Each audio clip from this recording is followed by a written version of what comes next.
Hello दोस्तों, good morning. स्वागत है एक बार फिर से आप सभी का एफजेटी एजुकेशन में। साथियों, आज है संडे और संडे को होता है वीकली टेस्ट। तो आज हम लोग वीकली टेस्ट लेने वाले हैं। तो वीकली टेस्ट में क्या होता है कि 30 क्वेश्चंस मैं पूछता हूं जो सप्ताह भर पिछले सप्ताह तक पढ़ाया रहता हूं। उस 30 में से आपको जवाब देने होते हैं। करेक्ट आंसर जो होता है उनको आपको बताना है कमेंट बॉक्स में। इसके साथ ही साथ में मैं डिटेल और एक्स्ट्रा एक्सप्लेनेशन तो मैं आपको बताऊंगा ही। तो चलिए बिना किसी देरी की शुरुआत करते हैं। वीडियो को लाइक कर दीजिए, शेयर कर दीजिए। इसकी क्विज पीडीएफ भी आपको दी जाएगी जो कि आपको हमारे एप्लीकेशन एमजीटी ऐप पर मिलेगा। वीकली करंट अफेयर बहुत लोग सिर्फ वीकली ही फॉलो करते हैं, बहुत लोग सिर्फ मंथली ही फॉलो करते हैं। हर एक चीज आता है, ठीक है। जनवरी का पार्ट 2 भी आ गया है। वीकली करंट अफेयर भी लगातार आ रही है। इन सब की प्लेलिस्ट मैंने बना रखी है।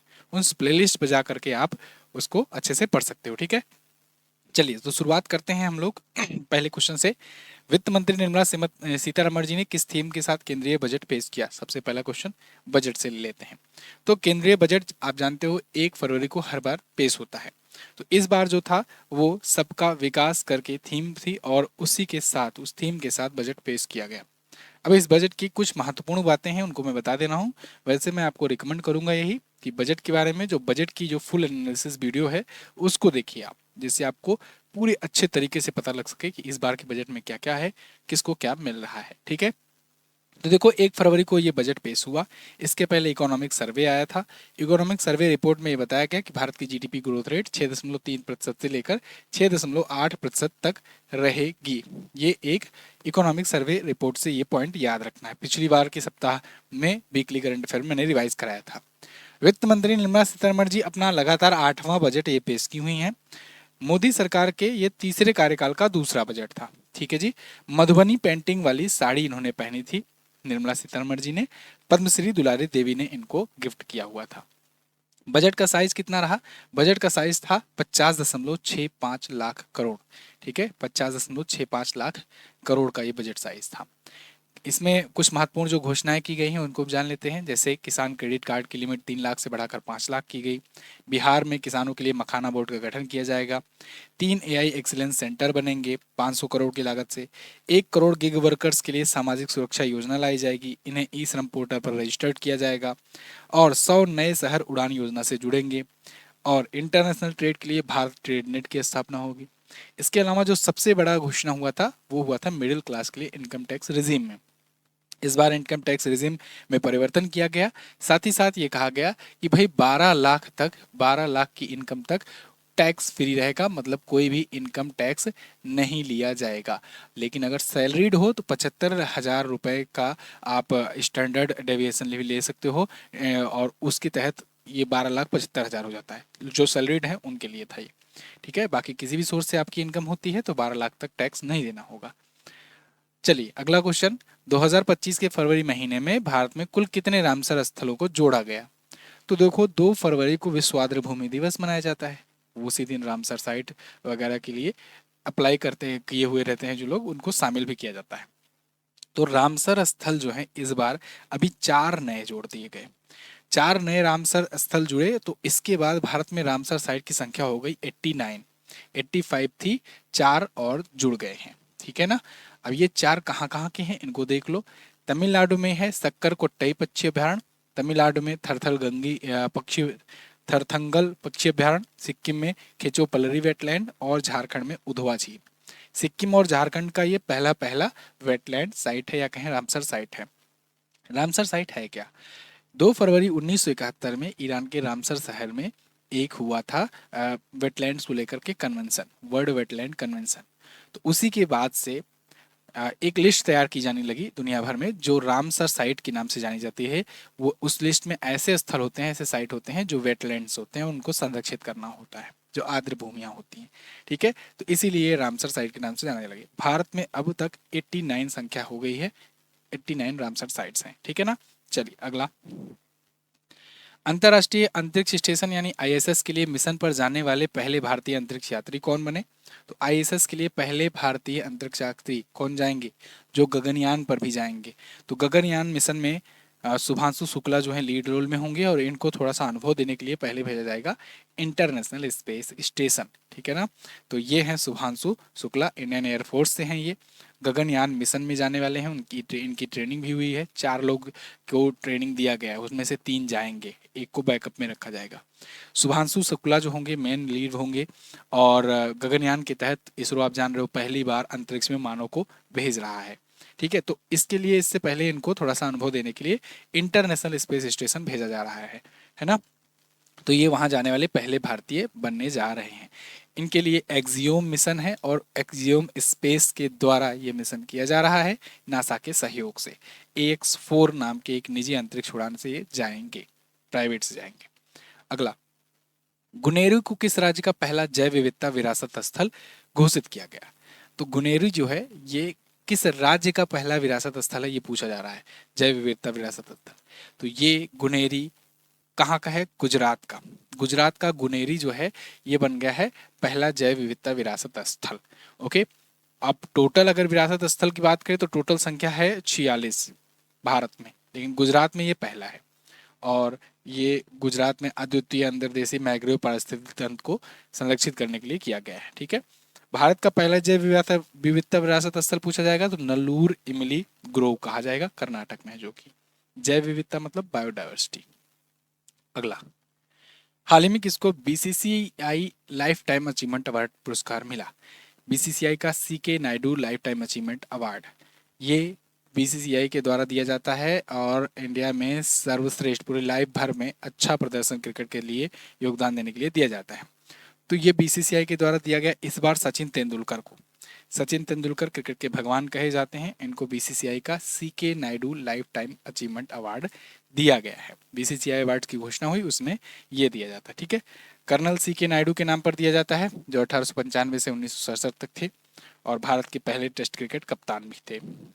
वैसे सचिन तेंदुलकर को बहुत सारे अवार्ड मिल चुके हैं, आप जानते हो भारत रत्न पाने वाले ये एकमात्र भारतीय खिलाड़ी हैं। ठीक है ना, पद्म विभूषण से सम्मानित किया जा चुके हैं ऑलरेडी और पद्मश्री से भी सम्मानित किए जा चुके हैं। महाराष्ट्र भूषण मिल चुका है, खेल रत्न मिल चुका है, अर्जुन पुरस्कार मिल चुका है। ठीक है, सचिन तेंदुलकर को। और सबसे ज्यादा हर एक मामलों में रन बनाने का रिकॉर्ड इन्हीं के नाम है। अगला, T20 छोड़कर और BCCI में बाकी के अवार्ड्स की अगर बात करें तो बेस्ट इंटरनेशनल क्रिकेटर मेंस में जसप्रीत बुमराह, विमेंस में स्मृति मंधाना को चुना गया है। अगला, हाल ही में कहा के माउंट तारानाकी को वहां की संसद के द्वारा एक व्यक्ति के रूप में मान्यता दी गई? माउंट तारानाकी ये एक देश का पर्वत है, पहाड़ है, और उसको एक व्यक्ति के रूप में मान्यता दी गई है, मतलब उसको एक नागरिकता मिली है, सिटीजनशिप मिली है। तो सिटीजनशिप मिलने से क्या होगा, उसको अब वो सारे अधिकार मिलेंगे जो किसी एक सिटीजन को मिलते हैं उस देश में। वो देश कौन सा है? न्यूजीलैंड है। न्यूजीलैंड ने अपने माउंट तारानाकी को दिया हुआ है ह्यूमन राइट्स। ठीक है ना, तो इसके लिए इसने क्या किया, इसको नागरिकता दे दी है, व्यक्तित्व का दर्जा दे दिया है। तो ये ती काहुई तपुआ के नाम से जाना जाता है। इसके अलावा एक और नाम है इसका, इसका है तारानाकी मोंगा पर्वत, मोंगा। ठीक है, ये भी ध्यान रखना। न्यूजीलैंड की राजधानी बड़ी पूछी जाती है, राजधानी इसकी वेलिंगटन होती है। क्या होती है? वेलिंगटन। मुद्रा न्यूजीलैंड डॉलर है। अगला, किस कंपनी के द्वारा भारत का पहला हाइड्रोजन ट्रांसपोर्ट पाइप विकसित किया गया? भारत का पहला हाइड्रोजन ट्रांसपोर्ट पाइप ये कौन विकसित किया है? तो इसको टाटा कंपनी ने विकसित किया है। ठीक है ना, टाटा कंपनी ने इसे विकसित किया हुआ है। आप देखोगे यहाँ पर टाटा स्टील, अच्छा ये टाटा पावर लिख उठा है, टाटा पावर लिख उठा है, टाटा स्टील रहेगा यहाँ पर। ठीक है, ये टाटा स्टील भी है ऑप्शन में, सी ऑप्शन लगा लेना। टाटा स्टील ने अनवील किया है इंडिया का पहला हाइड्रोजन ट्रांसपोर्ट पाइप। ओके, तो ये API X65 पाइप है। ये क्या करेगी, हाइड्रोजन गैस को ईंधन के रूप में एक जगह से दूसरी जगह ट्रांसपोर्ट करेगी। जैसे आप आज के टाइम पर देख रहे हो कि LPG गैस जो है पहले सिलेंडर्स में आती थी, अब शहरों में, खास करके गांव वगैरह में तो अभी भी सिलेंडर में है, शहरों में आप देख रहे हो गैस जो है वो पाइप के माध्यम से सप्लाई की जानी शुरू हो गई है ना, सिलेंडर वाला सिस्टम खत्म कर दिया गया है। तो अब ऐसा ही हो सकता है आगे हाइड्रोजन का भी देखने को मिले, हाइड्रोजन को भी फ्यूल के रूप में यूज किया जाए। ICC अंडर 19 महिला T20 विश्व कप 2025 किसने जीता है? ICC का अंडर 19 महिला T20 विश्व कप इसको जीत लिया भारत ने। भारत की टीम ने ना दोनों बार का, मतलब अभी तक 2 ही संस्करण हुए इसके, दोनों बार का ये जीत चुकी है। भारतीय टीम ने इस बार हराया है किसको? साउथ अफ्रीका की टीम को, दक्षिण अफ्रीका की टीम को 9 विकेट से हराया। और अंडर 19 महिला क्रिकेट टीम का एक खिताब था। अच्छा, प्लेयर ऑफ द टूर्नामेंट जी तिरसा चुनी गई, ये बात ध्यान रखना। फाइनल मैच में प्लेयर ऑफ द मैच भी थी और प्लेयर ऑफ द टूर्नामेंट भी बनी। 7 विकेट लिए था इन्होंने टोटल और 300 रन बनाए हैं पूरे टूर्नामेंट में। तो आईसीसी अंडर 19 महिला टी20 दूसरी बार लगातार जीती है, 2023 वाला भी जीती थी। अगला, भारतीय रेलवे ने निर्बाध यात्रा के लिए हाल ही में कौन सा ऐप लॉन्च किया? भारतीय रेलवे ने लॉन्च किया है स्व रेल सुपर ऐप। ये एक सुपर ऐप है। इसका सुपर ऐप मतलब कि इसमें बहुत सारे फीचर्स होंगे, लगभग रेलवे से जुड़े हुए सारे फीचर्स यहाँ पर होंगे।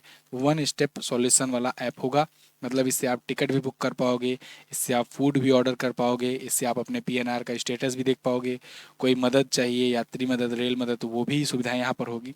तो ये इनका सुपर ऐप है, ठीक है। स्व रेल नाम से सुपर ऐप भारतीय रेलवे ने लॉन्च किया हुआ है। बहुत सारी सुविधाएं हैं इसमें, ठीक है। भारतीय रेलवे की बात करें तो 1853 में स्थापना हुई थी, नई दिल्ली में हेडक्वार्टर है और सतीश कुमार इसके अध्यक्ष हैं, याद रखना। अगला, हाल ही में भारत और किस देश के बीच संयुक्त सैन्य अभ्यास एक्स एक्वेरियन शुरू हुआ? एक्स एक्वेरियन, एक्स एक्वेरियन में एक्वेरियन का मतलब मैंने आपको बताया था ना, दोस्ती।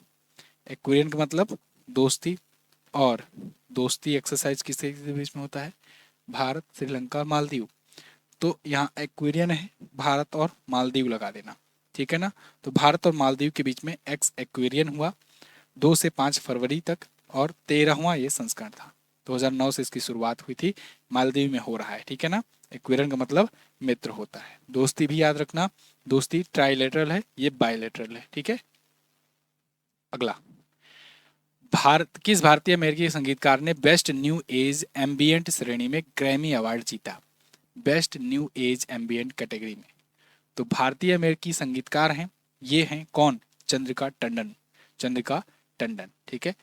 और एल्बम ऑफ द ईयर का अवार्ड इस बार फिर वही बेयोंसे ही पाई हुई हैं। लेकिन चंद्रिका टंडन इन्होंने, जो कि भारतीय अमेरिकी हैं, इन्होंने सरप्राइज किया है। इनका एल्बम है त्रिवेणी, इसके लिए इनको ग्रैमी अवार्ड मिला है best new age ambient category में, ठीक है। और बेयोंसे को कंट्री एल्बम काउबॉय कार्टर के लिए एल्बम ऑफ द ईयर मिला हुआ है। अगला, और ये बाकी के अवार्ड हैं, जैसे अगर आप देखना चाहो रिकॉर्ड ऑफ द ईयर, ये मिला है नॉट लाइक अस को, ये केंड्रिक लेमार पाए हुए हैं। इसके अलावा इन्हीं को, केंड्रिक लेमार को, इन्हीं के नॉट लाइक अस के लिए सॉन्ग ऑफ द ईयर भी चुना गया है। Album of the year, record of the year और सॉन्ग ऑफ द ईयर, ये तीनों पूछे जाते हैं। बेस्ट कंट्री एल्बम बेयोंसे का काउबॉय कार्टर। अगला, जनवरी 2025 को कितने देशों की स्वीकृति के साथ अंतर्राष्ट्रीय बिग कैट अलायंस को आधिकारिक रूप से एक अंतर सरकारी संगठन के रूप में मान्यता मिली?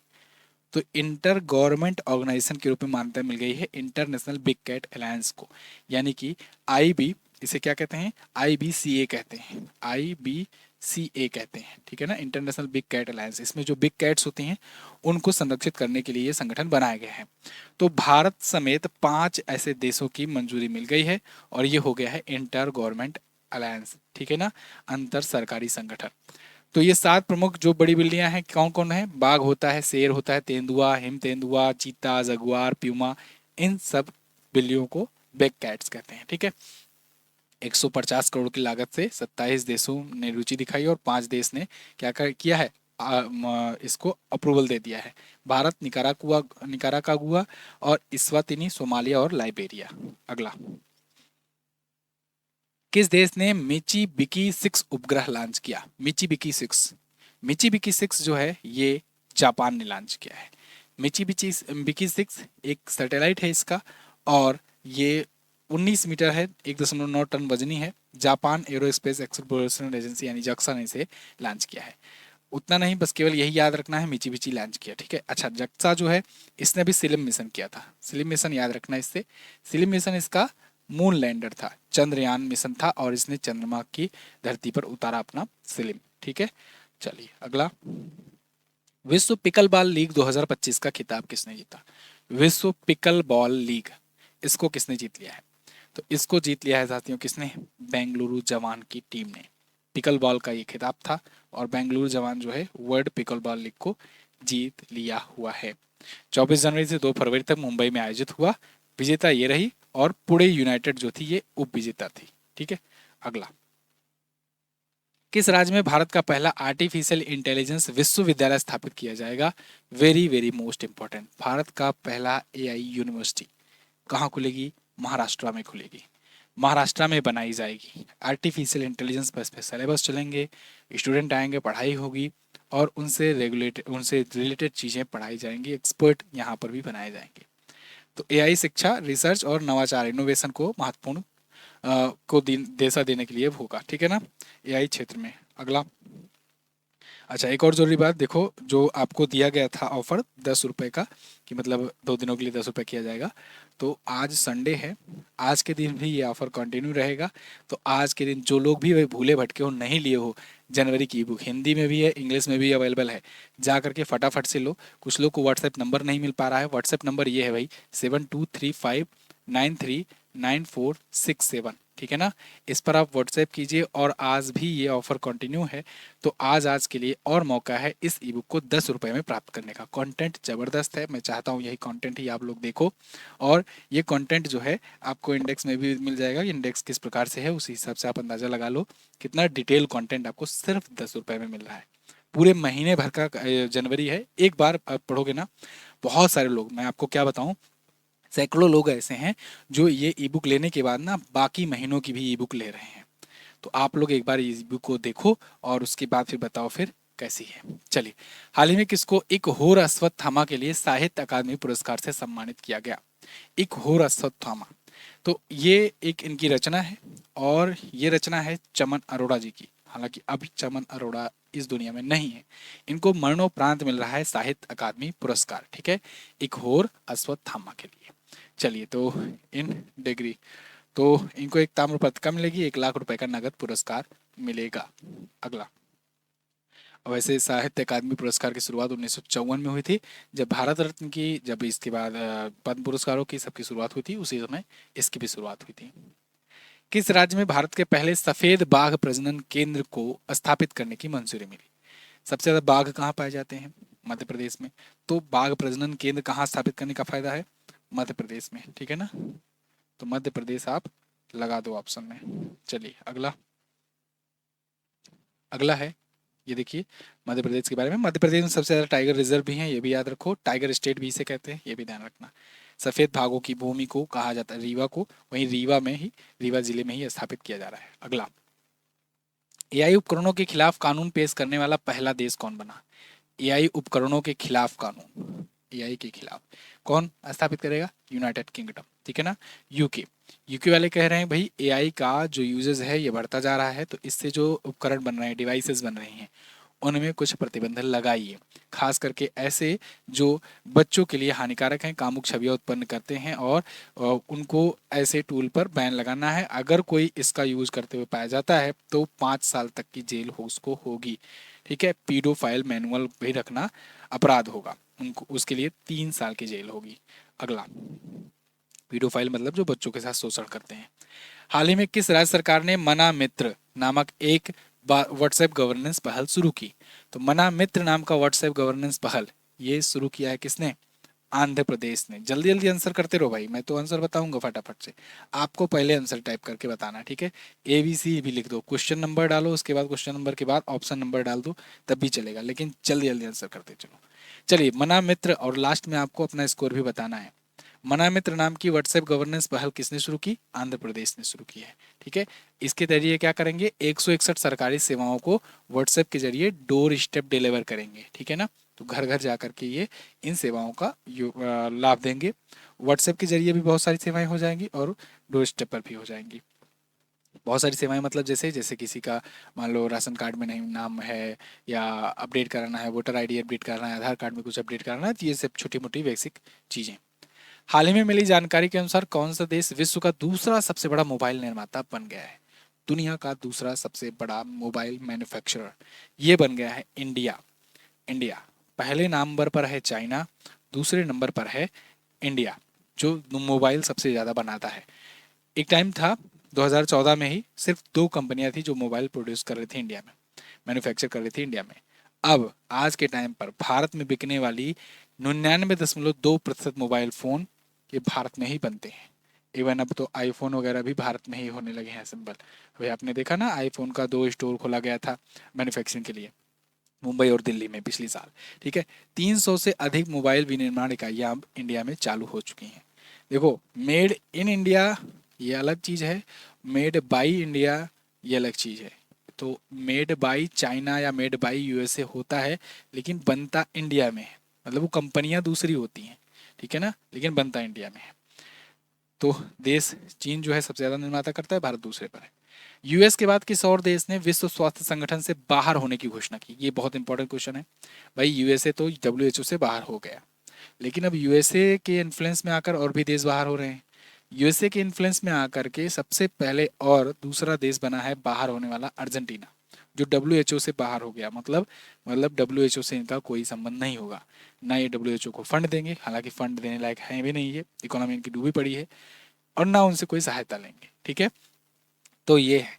अब जेवियर माइली हैं ये ट्रंप के फोटोकॉपी माने जाते हैं, है ना, दूसरा ट्रंप माना जाता है इनको, ट्रंप की ही तरह है और उनके चहेते भी हैं। तो फिलहाल उन्हीं के इन्फ्लुएंस में आकर ये भी डब्ल्यूएचओ से बाहर हो गए हैं। अमेरिका जो है ये पेरिस जलवायु संधि से भी बाहर हो गया है, डब्ल्यूएचओ से बाहर हो गया है। आज न्यूज आ रही है कि G20 से भी ये बाहर होने की फिराक में है, G20 पे भी ये कड़े प्रतिबंध लगाएंगे, देखो क्या करते हैं। अगला, हाल ही में मिसेज वर्ल्ड 2025 का खिताब किसने जीता है? मिसेज वर्ल्ड, मिस वर्ल्ड नहीं, मिसेज वर्ल्ड, ठीक है। मिसेज वर्ल्ड जो होता है विवाहितों के लिए होता है, और मिस वर्ल्ड जो होता है ये कुंवारी का ब्यूटी पेजेंट होता है। तो मिसेज वर्ल्ड का खिताब जीत लिया है तिसेगो गैलई ने, तिसेगो गरलई ने जीता हुआ है, ठीक है ना। चलिए, और कैरोलिना बिलावास्का ने क्या जीता था? Miss universe. अगला, ये है गैलई, और ये कहाँ की हैं? ये हैं साउथ अफ्रीका की, दक्षिण अफ्रीका की, ठीक है। 33 वर्षीय हैं, वकील हैं पेशे से। ये मिसेज वर्ल्ड जीतने वाली पहली अश्वेत महिला भी बन गई हैं, तो इसलिए और इम्पोर्टेंट हो जाता है। अभी 40वीं मिसेज वर्ल्ड का ये आयोजन किया गया था और ये विजेता बन गई हैं। अगला, 87वां टाटा स्टील शतरंज मास्टर्स का खिताब किसने जीता? टाटा स्टील शतरंज मास्टर, इसको जीत लिया किसने? आर प्रज्ञानंदा ने। आर प्रज्ञानंदा ये जीते, और किसको हराकर जीते? डी गुकेश को हराए। डी गुकेश अभी वर्ल्ड चैंपियन बने थे, याद होगा ना, 18वें वर्ल्ड चैंपियन बने थे डी गुकेश, और आर प्रज्ञानंदा ये बन गए हैं टाटा स्टील मास्टर्स के टूर्नामेंट के विजेता, ठीक है ना, चेस मास्टर। ये कहाँ हुआ था आयोजन? ये हुआ था नीदरलैंड के विस्ग आन जी शहर में, 87वां संस्करण था। अच्छा, टाटा स्टील मास्टर का खिताब जीतने वाले ये दूसरे भारतीय हैं। पहले भारतीय विश्वनाथन आनंद थे, विश्वनाथन आनंद 5 बार जीते थे और कोई भारतीय नहीं जीता था, ये दूसरे बने हैं जो पहली बार जीते हैं। अगला, अच्छा, इसे शतरंज का विवरण भी कहते हैं। तो देखो, ये जो टर्म है, छोटे मोटे टर्मिनोलॉजी हैं, जो रिलेटेड चीज़ें हैं, मैं आपको देता हूँ, सिर्फ क्वेश्चन नहीं बताता हूँ, एक्स्ट्रा फैक्ट भी बताता हूँ, यहाँ से क्वेश्चन बन सकते हैं, तो इसको आप याद रखा करो। अगला, हाल ही में किस आईआईटी संस्थान ने भारत का पहला कैंसर जीनोम एटलस पेश किया? भारत का पहला कैंसर जीनोम एटलस, इसको पेश किया है आईआईटी मद्रास ने। किसने? आईआईटी मद्रास ने। क्या करेगा? कैंसर के बारे में ये पता लगाएगा। तो इसे BCCA कहा जाएगा, BCCA यानी Bharat cancer, BCGA Bharat cancer genome Atlas, ठीक है ना।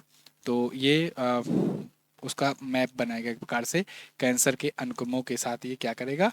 प्रारंभिक पहचान में सहायता मिलेगी। विशिष्ट बायोमार्कर की पहचान करता है, वैश्विक जीनोम अध्ययनों में देश कम प्रतिनिधित्व को संबोधित करता है। तो ये कार्किनोज हेल्थ केयर और चेन्नई के कैंसर अनुसंधान संस्थान के साथ मिलकर बना रहे हैं, BCGA। अगला, मतदाताओं का उत्साह बढ़ाने के लिए चुनाव आयोग ने दिल्ली में कौन सी पहल शुरू की? तो अब तो दिल्ली का चुनाव का रिजल्ट भी आ गया भाई, केजरीवाल हार गए, बहुत बुरी तरीके से हारे। बीसीपी पार्टी वहाँ पर 27 साल बाद सत्ता में वापसी की है। तो और दूसरी बात ये कि आम आदमी पार्टी की जितनी बड़ी लीडरशिप थी, सब के सब चुनाव हार गए। हालांकि आतिशी मारलेना जीत गए, जो वर्तमान समय में सीएम थी, और वो जीत गई चुनाव में। जिनको कहा जा रहा था कि बस कुछ ही समय के लिए सीएम है, वो अपना सीट बचा पाई, बाकी सब लोग हार गए। खैर, दिल्ली में मतदाताओं का उत्साह बढ़ाने के लिए चुनाव आयोग ने चंद्रयान से चुनाव तक नाम की एक पहल शुरू की हुई थी। दिल्ली असेंबली पर पूरा डिटेल एनालिसिस हम लोग कल की वीडियो में करेंगे, डेली करंट अफेयर में। वैसे मैंने कल रात को आपको एक वीडियो दी थी कि अगला सीएम दिल्ली का कौन बन सकता है, वो वीडियो आ चुकी होगी, तो आप जा करके देख लेना, ठीक है। चंद्रयान और गगनयान के मॉडल यहाँ पर बूथों पर बनाए गए थे, जिससे ज़्यादा से ज़्यादा वोटिंग हो सके। अगला, हाल ही में पनामा किस देश के BRI सौदे से बाहर निकलने वाला पहला लैटिन अमेरिकी देश बन गया? तो पनामा जो है ये बेल्ट एंड रोड इनिशिएटिव सौदे से बाहर हो गया है। बेल्ट एंड रोड इनिशिएटिव किसका है? तो ये भाई है चाइना का। तो चाइना का बेल्ट एंड रोड इनिशिएटिव से सौदे से बाहर हुआ और ये होने वाला पहला लैटिन अमेरिकी देश बन गया। पनामा कहाँ पर है? यहाँ पर है पनामा। ये दक्षिण अमेरिका है, ये उत्तरी अमेरिका है, ये बीच में है पनामा। तो पनामा में जो है ना क्या होता था कि पनामा में पास था, एक नहर थी, या कहें कि वो पास जो था उसी से बहुत सारे रूट से होता था ट्रांसपोर्ट, और पनामा उसे किराया वसूलता था, इसी पर चलता था पनामा। लेकिन पिछले कई सालों में देखा जा रहा था कि चाइना का इन्फ्लुएंस यहाँ बहुत बढ़ता जा रहा है। इसी बात से ट्रंप साहब खफा थे। ट्रंप ने कह दिया कि पनामा पर कब्जा कर लेंगे। पनामा ने कहा नहीं, हम कब्जा नहीं होने देंगे, हम स्वतंत्र हैं। तो वे कहा ठीक है, हमारी बात मानो। कह क्या माने? तो बोले कि जो चाइना से बेल्ट एंड रोड इनिशिएटिव का डील किए हो ना, उससे बाहर हो जाओ, उससे बाहर हो जाओ, नहीं तो फिर हम तुम पर कब्जा कर लेंगे। तो ट्रंप का खौफ है, पनामा बाहर हो गया BRI मॉडल से। ठीक है, मार्को रूबियो जो हैं ये विदेश मंत्री हैं अमेरिका के, ये गए हुए थे और उन्होंने हड़का दिया, हड़का के चले आए। खैर BRI चीन पनामा के राष्ट्रपति पूछा जाएगा तो जोस राउल मुलिनो बताना। अगला, हाल ही में चीन कोलकाता में पूर्वी सेना का मुख्यालय फोर्ट विलियम है, इसका नाम बदलकर क्या रख दिया गया है? तो पूर्वी सेना का हेडक्वार्टर फोर्ट विलियम, इसका नाम बदलकर अब विजय दुर्ग कर दिया गया है। कोलकाता में स्थित है और ईस्टर्न कमांड का मुख्यालय, इसका नाम अब बदला जाएगा कॉलोनियल माइंडसेट से हटने के लिए। आपको याद होगा श्री विजयपुरम कर दिया गया है पोर्ट ब्लेयर का नाम। पोर्ट ब्लेयर क्या है? अंडमान निकोबार की राजधानी है। तो और त्रिसेवा कमान भारत का पहला वहीं पर है, अंडमान निकोबार में ही। खैर, पोर्ट ब्लेयर का नाम श्री विजयपुरम किया गया था और इसको विजय दुर्ग किया गया है। ठीक है ना? चलिए, तो फोर्ट विलियम है ये। अगला, कोलकाता में ग्लोबल बंगाल बिजनेस समिट हुआ, इसका कौन सा संस्करण था? उद्घाटन किसने किया? ममता बनर्जी ने। तो इसका संस्करण था 8वां। ममता बनर्जी यहाँ पर अट्रैक्ट कर रही हैं इन्वेस्टमेंट को, तो ये 8वां बंगाल इन्वेस्टमेंट था। जैसे अभी आपने देखा था कुछ दिन पहले मध्य प्रदेश, राजस्थान, उत्तराखंड, उड़ीसा, इन सब ने समिट की आयोजन, ठीक है ना, ग्लोबल इन्वेस्टमेंट समिट की। ऐसे ही इन्होंने भी बंगाल ग्लोबल इन्वेस्टमेंट समिट की है, ठीक है, बिजनेस समिट। तो इसमें देश के भी बड़े बड़े दिग्गज, दुनिया के भी बड़े बड़े दिग्गज व्यापारी आए थे। तो 5 और 6 फरवरी को ये चला, 8वां संस्करण था। अगला, हाल ही में किस पूर्वोत्तर राज्य का PM Shri government senior secondary school, ये ग्रीन स्कूल रेटिंग प्राप्त करने वाला पहला राज्य या पहला स्कूल बन गया है? तो ग्रीन स्कूल रेटिंग पाने वाला पूर्वोत्तर का पहला स्कूल बन गया है ये। PM Shri government senior secondary school है, कहाँ का है? तो ये है सिक्किम का। ठीक है ना, सिक्किम में है। PM श्री योजना के तहत आपको पता होगा बहुत सारे PM श्री स्कूल खोले जा रहे हैं, तो उसमें अब ये ग्रीन स्कूल की रेटिंग पाया हुआ है जो सिक्किम वाला है। ठीक है, तो ये प्रत्येक वर्ष विज्ञान और पर्यावरण केंद्र जो है ना, ये ग्रीन कार्निवाल और ग्रीन पुरस्कार समारोह आयोजित करता है और उसी में ऐसे चुनता है। तो ये स्कूल कहाँ पर है? नामची में है, सिक्किम के। ठीक है, तो ये PM Shri government senior secondary school है। 2024-25 के लिए 150 स्कूल को ग्रीन स्कूल का दर्जा मिला हुआ है। ग्रीन स्कूल मतलब कि वहाँ पर सब इको फ्रेंडली चीज़ें यूज़ की जाती हैं। अगला, डंकी रूट से संयुक्त राज्य अमेरिका जाने वाले कितने भारतीयों को ट्रंप सरकार ने पहले चक्कर में निर्वासित किया? इस पर भी मैंने आपको वीडियो दी थी कि डंकी रूट क्या होता है, उसके बाद किस प्रकार से अमेरिका से विमान में भर भर करके लोग लाए जा रहे हैं। पहले शिफ्ट में 104 लोगों को लाया गया और जिस हिसाब से लाया गया इसको लेकर के बहुत सारी चर्चाएं चली, क्योंकि पैरों में बेड़ियां, हाथ में हथकड़ियां, ये सब बांध करके और सेना के विमान से भेजा गया था, है ना, जिसे आपराधिक की तरह। तो और बहुत सारी मतलब दुर्गति कर दी गई। हालांकि उस पर बहुत सारे लोग आरोप प्रत्यारोप किए और बहुत सारे लोग ये भी याद दिलाए कि भाई ये तो कहो गनीमत कहो जहाज से बैठ करके डायरेक्टली यहाँ आए हुए हैं। आप सोचो जब ये जा रहे थे तो कैसे गए थे? जंगल में, पहाड़ों पर, दलदल में, नदी में डूब कर, तैर कर, कैसे कैसे गए? और आप सिर्फ हथकड़ी बांधने से दर्द हो रहा है आपको। चलिए खैर, डंकी रूट से ये गए थे और इनको लाया गया। ऐसे और भी अभी लाया जाएगा। कितनों को लाया जाएगा? 18,000 ऐसे अवैध तरीके से इलीगल इमिग्रेंट हैं भारतीय, जो कहाँ पर हैं? अमेरिका में हैं। तो धीरे धीरे करके सब आएंगे।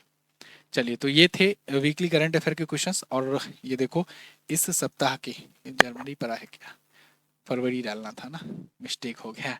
चलिए, तो फरवरी में मैं आपको दे दूंगा फरवरी का वो, तो उसमें फरवरी महीने का, वैसे तो अभी फरवरी ज़्यादा दिन गुजरा नहीं है, तो जनवरी ही वाला ही आप याद कर लो दिवस और थीम यहाँ पर। महत्वपूर्ण दिवस में विश्व आर्द्र भूमि दिवस याद रखना 2 फरवरी वाला सबसे ज़्यादा इंपॉर्टेंट ये है, और विश्व कैंसर दिवस याद रखना 4 फरवरी, ये दोनों सबसे ज़्यादा इंपॉर्टेंट है। चलिए, ये प्रमुख निधन है, इसको याद रखेंगे। नवीन चावला का निधन हुआ। ये सब क्वेश्चन मैं नहीं लेता हूँ वीकली में ना, क्यों? क्योंकि इसको लास्ट में वन लाइनर में आपको दे देता हूँ।